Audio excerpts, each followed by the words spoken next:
There's just been another layer added to the Kawhi Leonard investigation situation that could delay it even more. So we'll talk about it. We already knew what Kawhi Leonard was connected to aspiration, but apparently there's another relationship and another deal with Daktronics as well, the company behind Dome's Halo brand. So what does this mean for Kawhi Leonard, and what does it mean for the Raptors trade? We're going to talk a little bit about that. Plus, Milwaukee and Denver are reportedly talking Peyton Watson trade, but because the Bucks want him, doesn't mean that they're asking the price that Denver wants. And Joel Embiid says that he's finally healthy, motivated, lifting, working out, and ready for the season. We're talking about what that means for the Philadelphia 76ers and more right after this. Welcome to the number one place for your daily basketball news and analysis, NBA Central.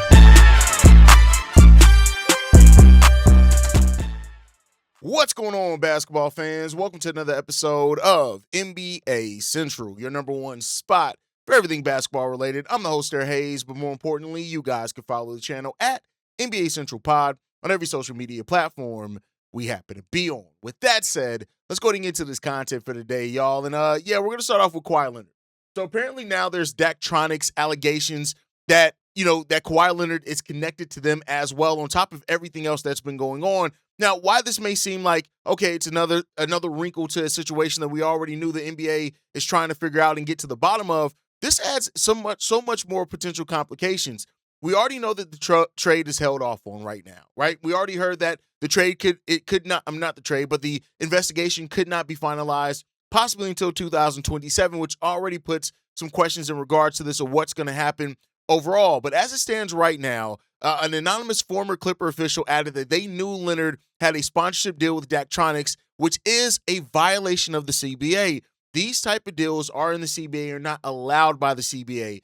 So while a lot of us have been thinking for a while, like, okay, what is the NBA really going to do? Are they going to void Kawhi Leonard's contract? Are they going to suspend Kawhi Leonard or something like that? This could paint a situation into which it makes it more likely. And I say could because we don't exactly know what's going to happen. We don't know that exactly, but this does continue. Every added wrinkle and layer to this makes this look more and more seriously.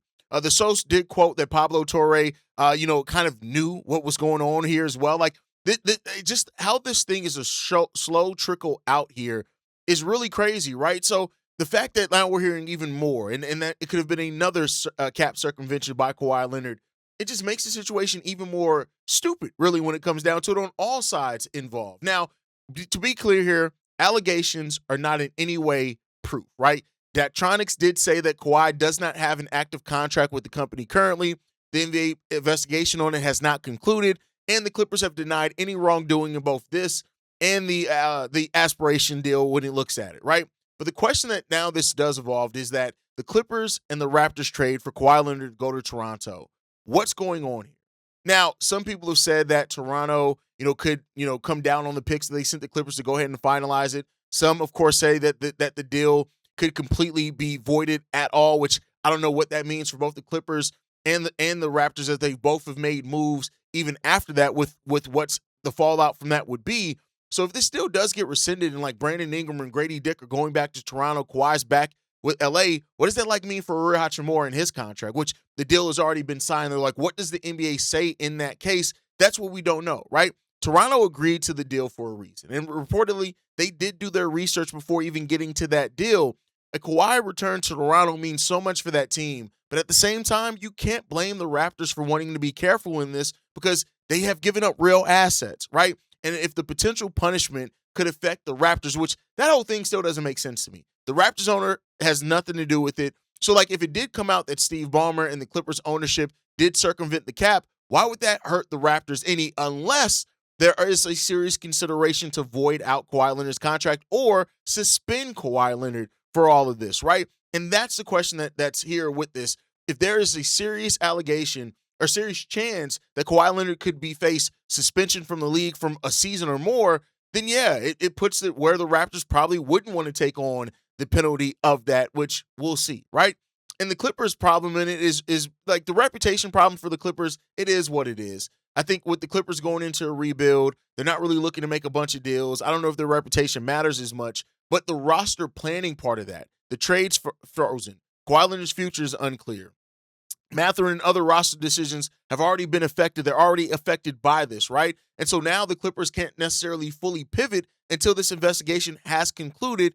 And that's where you leave the situation at. It's a messy situation for all parties. The NBA, the Clippers, the Raptors, Kawhi. It's messy all the way around. That's why there is some hope that just make a decision. But now with a yet another wrinkle in this that would need to be investigated, does it actually push the resolution of this happening even further? And my question to this is what if the investigation does not conclude to the end of the season? Let's say the Raptors go ahead and go through with the trade. They go through with the season. By the end of the season, a decision is not made, and Kawhi Leonard's contract is over with, right? Like, and even if they decide to resign, like, what does that mean? I don't know. It's a crazy situation, and I guess we'll see what's going to happen with that one. The next topic that we have, though, the Milwaukee Bucks. Reportedly, the Milwaukee Bucks are hesitant to offer a first-round pick in any trade for Peyton Watson. This one comes from Eric Nim of The Athletic that says this. The Milwaukee Bucks are one of several teams actively engaged in sign-and trade talks for Denver Nuggets for Peyton Watson. One holdup on the Bucks side is that the team is reluctant to include a first-round pick in exchange for Watson. Denver is said to be seeking a package that includes first-round picks, young talent, or a combination of the two. If Milwaukee is unwilling to include a draft pick, they may need to part with rotation players to acquire Watson. One player that could be of interest of the Nuggets is Jaime Jaquez, who the Bucks acquired earlier this summer in a trade for Giannis Antetokounmpo. Now, here's what I'll say on this. I don't hate that for the Denver Nuggets. If the Denver Nuggets get Jaime Jaquez back, who was a player that was, almost in line to win Sixth Man of the Year, I don't hate that for the Denver Nuggets. Now, I'm not saying that he has the same upside of a Peyton Watson or anything like that. I'm not saying that. I'm not even saying he's the same type of two-way player that Peyton Watson is. But it is a talent. And for a team in the Denver Nuggets that are looking for cost-effective talent, Jaime Jaquez would definitely foot that bill with it being 25s on the last year of his rookie deal as well. 6'6", 230 pounds. This is a kid that averaged 15 points last year, 5 rebounds, 4 assists, 50% shooting from the field, only 31% from three. But I don't hate that if that's where the route that the Denver Nuggets decide to go, with this. Now, of course, the Bucks being hesitant to include a first-round pick, it seems smart, right? It seems very smart. And if you can part ways with a young talent like a Jaime Jaquez instead of a first-round pick, you're then replacing Jaime with Peyton Watson, keeping your first-round picks and still building. And I don't necessarily hate that, right? Like I don't look at that and say it's something that's a downplay in that one. The Bucks should be playing for upside. That's what they're doing, right? And if they're paying Peyton Watson for his upside here, I can't be mad at that. But if you're keeping your picks as well, there's something to be said about that you're in a good spot. Maybe even throw in Nate Amit. I don't know, right? And then Jaime Jaquez in the Watson deal, like I said, it makes some sense. Denver needs and values rotation-ready young players. Jaime Jaquez gives them that. He gives them toughness, skill, playoff style and versatility when it comes down to that one. And he knows how to fit into a role in a team playing for Eric Spoelstra. And if that helps Milwaukee avoid giving up a first-round pick, I think the player-for-player framework, may get even easier to make that deal get there. But the Bucks should be careful because what if Jaime Jaquez does turn into a star, then you let that player go. But I guess if Peyton Watson also blooms, then it's a wash in regards to this one. Overall, I'll say this. The Denver Nuggets Watson decision is going to make a lot of sense, right? Because they could hold out. They could still try to bring him back. They could make another move. Christian Brown could be traded, something like that. But, excuse me, I'm sorry. But the Denver Nuggets aren't wrong for demanding value for a young player that's coming out of breakout season as a two-way player. And even if his offense does fall off, what he still brings in two-way upside is something that teams are going to want and teams are going to value. So the Nuggets should not be in panic mode. They should not be in let's just trade him for anything mode. They should be in calculation mode in what they decide to do next. But I do think that the deal on the table, if it does involve Jaime Jaquez, could make a lot of sense.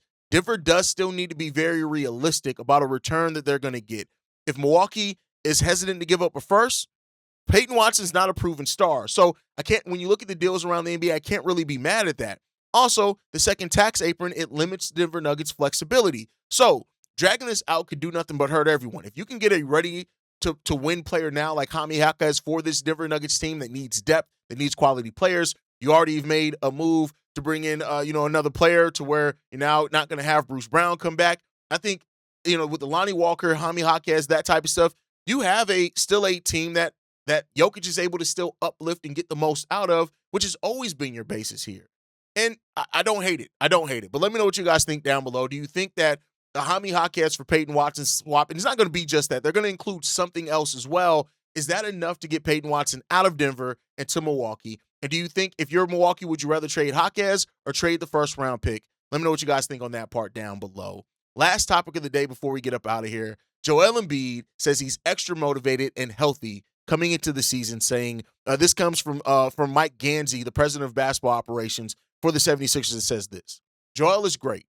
This is like the first summer I think it's been in a while that he's been healthy. So he's been in the gym working out. He's been lifting weights. He's extra motivated. He wants to play a lot of games, and he's excited about the group we've built now. Even before these trades in LeBron, I think he was excited. So he's motivated to have a good year, and he's ready to go. Listen, I'm going to say this.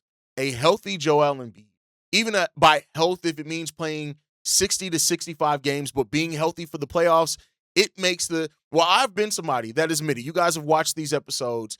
I have not been somebody who just says, oh, Philly's going to run away with the East. I think they can compete in the East. I think they definitely have a chance to make it out the East into the finals, but it's not like I'm picking them to be the favorites in the Eastern Conference. If you tell me Joel Embiid is healthy and is going to be healthy for the majority of the season and the playoffs, that may change a little bit, right? Is a healthy Embiid the real key to the Philadelphia 76ers and being a championship contender? I think absolutely. Embiid is still the centerpiece of this team as things stand right now. LeBron and Jaylen Brown, they absolutely raise the ceiling, and they make this team a better team even when Joel Embiid sits.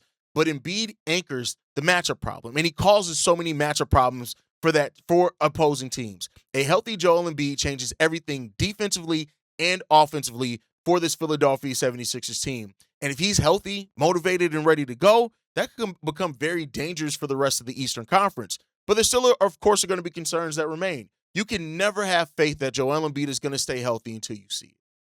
And I don't think even the most optimistic person will tell you that that's a wrong state to have when it comes down to the Philadelphia 76ers, right? He's played 96 regular season games over the last 3 years. 96 regular seasons games.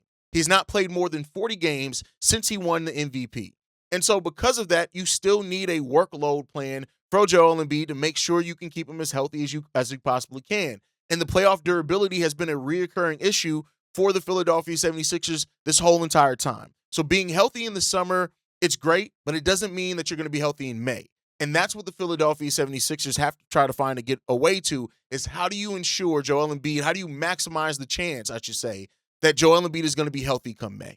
And that's what they have to do, right? So, this 76ers team, I don't look at it, I said this over on Locked On NBA, I don't look at it as the same as like some of the other super teams because they're not in their prime, but this is still a damn good team. And this is a team that's overloaded with talent from top to bottom. And if you add a healthy Joel Embiid to that, this team could be outwardly terrifying. LeBron gives them organization, a player that can raise the floor of your bench players and your other players on the team. Embiid gives you a dominant center that's defensively and offensively minded when he's fully healthy.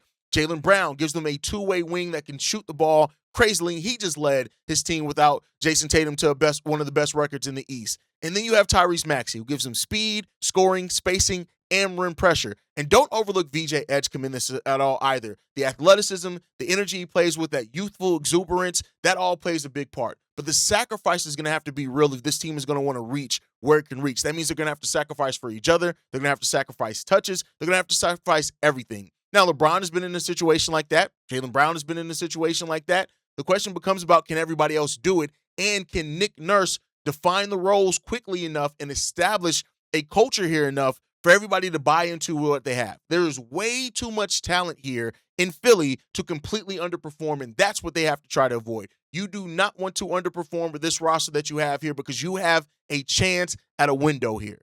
Will you take advantage of it? Will you maximize it? That's what I guess we'll see. But you guys can let me know how you feel and what you think down below, man. Thank you guys for tuning in. I want to hear how you feel about the Kawhi thing, how you feel about Milwaukee Bucks and Peyton Watson. How do you feel about the 76ers? Let me know all that down below. Make sure you guys like the video, subscribe to the channel, hit that notification bell so you never miss an episode or an upload. You can follow us at The Full Court YT. You can send us any feedback, questions, comments, concerns. NBA Central Show at gmail.com. And lastly, if you want to leave a text message and our voicemail for the mailbag, the number to do so, 773-270-2799. We're the #1 spot for everything NBA and basketball related. And I'll catch you guys the next time I feel like making a video. By tomorrow. Peace out. been a presentation of the Breaks Media.